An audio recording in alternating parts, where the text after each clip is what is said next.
একা একা কাঁদতেছে আর চিন্তা করতেছে কি হয় সন্তানের, কি হয় নাতির, কি হয় আব্দুল্লাহর ঘরের, কি হয় আমেনার অবস্থা।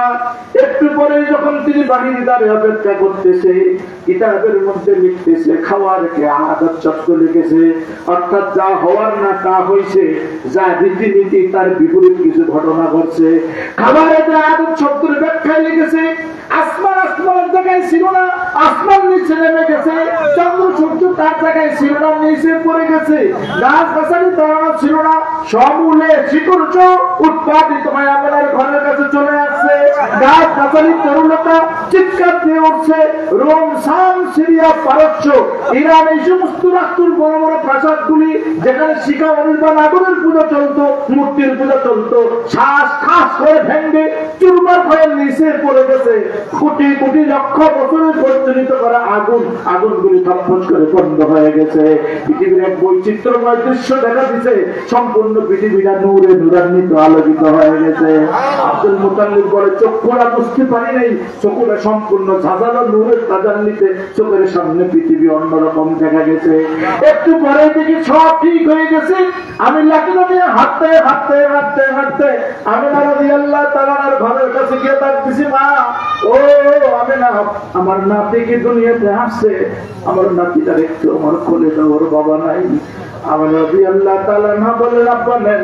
ভাঙ্গা ঘরের বেড়ার মধ্যে দিয়ে নাতিকে যখন দিতেছে, আব্দুল মুতাল্লিব বড় রাজা বাদশা মানুষ, মক্কার সবচেয়ে বড় ইয়ামানের দামি একখান তোয়ালে নাতিকে কোল করার জন্য নিছে।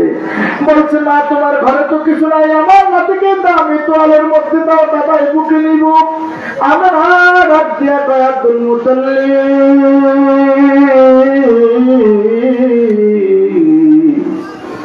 দুনিয়ার কোন তোয়ালে মুহাম্মদ ঢুকবে না, আল্লাহ কর্তৃক জান্নাতি তোয়ালের ভিতরে জান্নাতের নারীরা তারে জড়াইয়া রাখছে। আপনার তোয়ালে লাগবে না, জান্নাতি তোয়ালের ভিতরে মুহাম্মদ ঢুকে আছে। আল্লাহর নবীর দাদা আব্দুল মুতাল্লিব ওই জান্নাতের তোয়ালে নিজের তোয়ালে দিয়া নবীকে জড়াইয়া নিলেন, এখনো দুধ পান করায় নাই। সরাসরি হ্যাঁ আমি নাকি কিছু না বলে চলে গেলেন সেই ময়দানটার মধ্যে। গতকালকে যেই ময়দানের মধ্যে বলছেন আগামী দিন 10টার মধ্যে মক্কায় বৃষ্টি হবে, বৃষ্টি না হলে কুরাইশ বংশ মক্কার সাবিয়ার ক্ষমতা দিয়া বাড়িতে কলা নিয়ে চলে যাবে। ঠিক ওই ময়দানের মধ্যে দাদাকে নাতিকে ধরে নিয়ে গেলেন। মক্কার লোকেরা হাসি উপহাস করতেছে, আব্দুল মুতাল্লিব পাগল হয়ে গেছে ক্ষমতা ছাড়ার ভয়ে। কি শিশু বাচ্চা নিয়ে কোলের মধ্যে ধরে এখন কায় মনোবাক্যে মাঠের কিনারে যাইতেছে। প্রচন্ড রোদের মধ্যে আব্দুল মুতাল্লিব শিশু আমার নবী, আপনার নবী মুহাম্মদ আরবিকে নিয়ে মাঠের এক কোণার মধ্যে উপরের দিকে হাত উঠিয়ে ডাক দিয়ে বলছে, আকাশের মালিক আল্লাহ, আমি যদিও তোমার কেউ না, এই যে কিন্তু এটি মুহাম্মদ আব্দুল্লাহর গোলাম, এটা কিন্তু তোমার বন্ধু, আমি ভালো করে জানি। যদি আমার জন্য কিছু না হয়, আজকে যদি মক্কায় এই মুহূর্তে বৃষ্টি না হয়, তাইলে কিন্তু ছাবি বুঝ দিয়া এই মুহাম্মদের বংশের ইজ্জত নষ্ট করে আমার ক্ষমতা ছেড়ে বাড়ি যাওয়া লাগবে। আল্লাহ আমার ইজ্জতের দরকার নাই, এই ছেলেটার এই শিশু আছে মুহাম্মদের ইজ্জতের দিকে রক্ষা তো, এটা তুমি মক্কায় বৃষ্টির ব্যবস্থা করে দাও। যখন তার মনে বাক্যে বলতেছে, দূরে দাঁড়িয়ে লোকেরা হাসতেছেন। পুকুরের মধ্যে হঠাৎ করে দেখে পানি বাতাস ছেড়ে দিছে, প্রবল বাতাসের ব্যবস্থা হয়ে গেছে। কোথেকে যেন দূর থেকে টুকরা টুকরা টুকরা টুকরা মেঘগুলি বাইরে আইনা ময়দানটার মাঝে একাত্র করতেছে। একটু পরেই রৌদ্র বন্ধ হয়ে গেছে, সম্পূর্ণ আকাশটা মেঘাচ্ছন্ন অন্ধকার হয়ে গেছে। সিরাত ইবনে হিশামটা এখন খোলেন, সিরাত ইবনে হিশামের মধ্যে লিখে তৎকালীন সময়ে যতটুকু বৃষ্টির দরকার ছিল মক্কায় আল্লাহর নবীর কুদরতি চেহারার বরকতে জন্মের দিনেই তত পরিমাণ বৃষ্টি আল্লাহ নাযিল করে দিয়েছে। রাসূল দুনিয়াতে আগমন করলেন, আমরা রাদিয়াল্লাহু তাআলা কোলে নিয়ে কাঁদতেছেন, আমরা রাদিয়াল্লাহু তাআলা আল্লাহ রাসূলকে কোলে নিয়ে কাঁদতেছেন। সন্তান দেখে কাঁদে না, চেহারা দেখে খুশি হয় না, খালি কোলে নিয়ে কাঁদতেছে। বাবারে তোর আজকে কোলে নেওয়ার জন্য তোর আব্বা বাড়ি থেকে যাইতে চাই নাই, তোর দেখে শান্তি পাবে এই জন্য তোর আব্বা ব্যবসায় যাইতে চাই নাই। আমি বড় নিষ্ঠুরতার মধ্যে কত জোর করে তোর ব্যবসায় পাঠাইছি, আর আব্বা বা দাওয়াত নামক জায়গা তোর আব্বার চিরনিদ্রায় শায়িত হয়ে গেছে। বড় হওয়ার পরে তুই যদি তোর আব্বার কথা জিজ্ঞাসা করো, মোহাম্মদ আমি কেমনে করে তোর বাবার চন্দন দিব, জবাব দিব? এই কথা বলে বলে ভেবে ভেবে তিনি কাঁদতেছেন। হালিমা সাদিয়ার কাছে দুধ পান করাইতে দিছেন। হালিমা সাদিয়া রাদিয়াল্লাহু তাআলা আনহার একটা সন্তান ছিল নাম তার আব্দুল্লাহ। আর আল্লাহ রাসূলকে যখন দুধ পান করাইতেছিলেন, কিনে নিয়ে গেছেন, বিনিময়ে দুধ পান করাবে, টাকা পাবে। হালিমা সাদিয়া মনে মনে নিয়োগ করছে, আমার দুইটা দুধ, একটা দুধ আমার সন্তান আব্দুল্লাহর পান করাবো, আর একটা দুধ মোহাম্মদ মক্কি ছেলের পান করাবো। হালিমা সাদিয়া বলেন, যখন এই দুইটা সন্তানকে দুইটা দুধ আমি পান করাই, আল্লাহর কুদরত হঠাৎ করে আমার ছেলে আব্দুল্লাহ অসুস্থ হয়ে গেছে, দুধ চোষা বন্ধ করে দিয়েছে। আর এই কারণে আমার দুধে বড় পেট ব্যথা হইতেছে, দুধটা আমার ফুলে গেছে।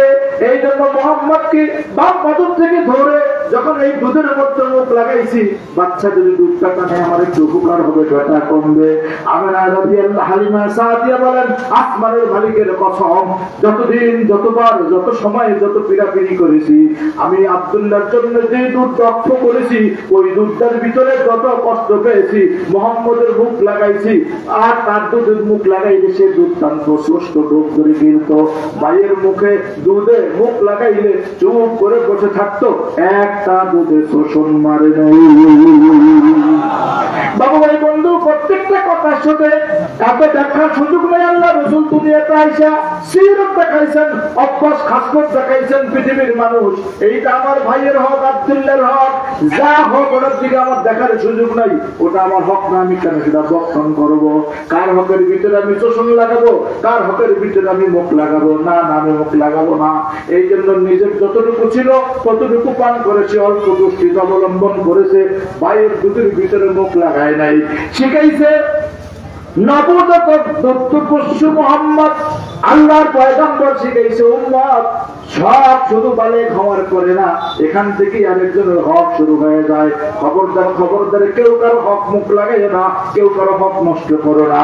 শুধু সম্পদ নষ্ট করা হক নষ্ট না, কাউকে অপমান করে কথা বললে তার ইজ্জত নষ্ট, হক নষ্ট হয়।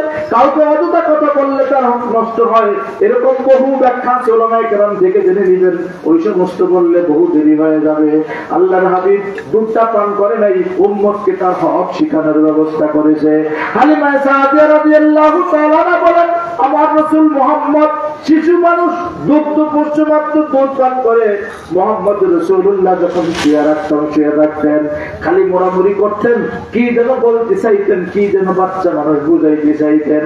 প্রথমে আমি বুঝি নাই, পরবর্তীতে নিজের জ্ঞান থেকে উঠে যখন আল্লাহ রাসূলকে বসাইতাম, আল্লাহ রাসূল মলমূত্র ত্যাগ করতেন, এমনকি যখন উনি প্রস্রাব করতেন, যখন উনি পায়খানা মুবারক করতেন,